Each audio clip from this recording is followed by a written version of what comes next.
ফুলমেলার উদ্বোধন হল মধ্য হাওড়ার বিজয়ানন্দ পার্কে। এবছর 1000-এরও বেশি ফুল প্রদর্শিত হচ্ছে এখানে। এমনকি কয়েক লক্ষ টাকার একটি ট্র্যাক্টর প্রদর্শিত হচ্ছে এখানে। এই ফুলমেলা চলবে আজ থেকে আগামী 4 দিন ধরে। উদ্যোক্তাদের মধ্যে অন্যতম প্রধান উদ্যোক্তা হাওড়া পুরসভার প্রাক্তন মেয়র পরিষদ সদস্য শ্যামল মিত্র জানান, 4 দিন ধরে নানা সাংস্কৃতিক অনুষ্ঠান অনুষ্ঠিত হবে এখানে। তিনি বলেন, এই ফুলমেলার এমনও ফুল আছে যে গাছে ফুল দিতে হয়। এই ফুলমেলার মূল আকর্ষণই হল ফুল।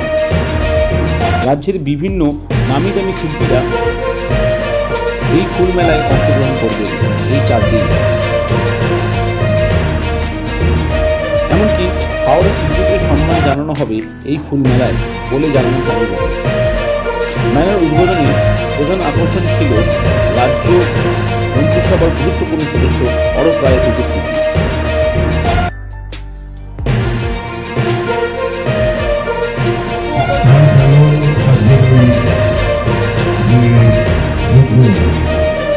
ফুলমেলার প্রধান আয়োজক, প্রধান মেন্টর শ্যামল মিত্র,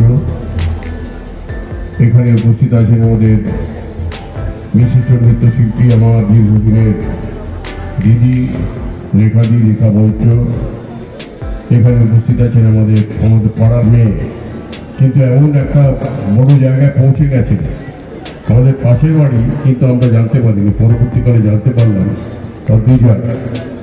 অদ্রিজা রায়চৌধুরী ও মানে ভারতশ্রী হচ্ছে, ভারত মিস ইন্ডিয়া হচ্ছে। তা সুতরাং ওকে অভিনন্দন জানাই।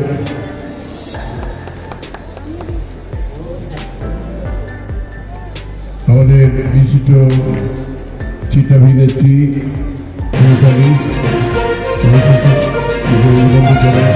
এখানে অজয় ভট্টাচার্য আছেন, আমাদের জেলা পরিষদের সহকারী সভাপতি, ভাস্কর ভট্টাচার্য, দীপেন্দ্র মুখার্জি ও প্রাক্তন মেয়র পরিষদ।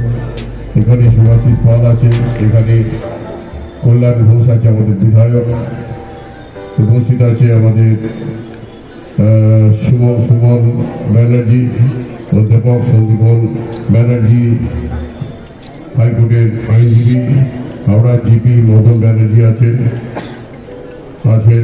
নিলয় ঘোষাল, মলয় মুখার্জি আছে, দেবাংশু দাস আছে গৌতম দত্ত।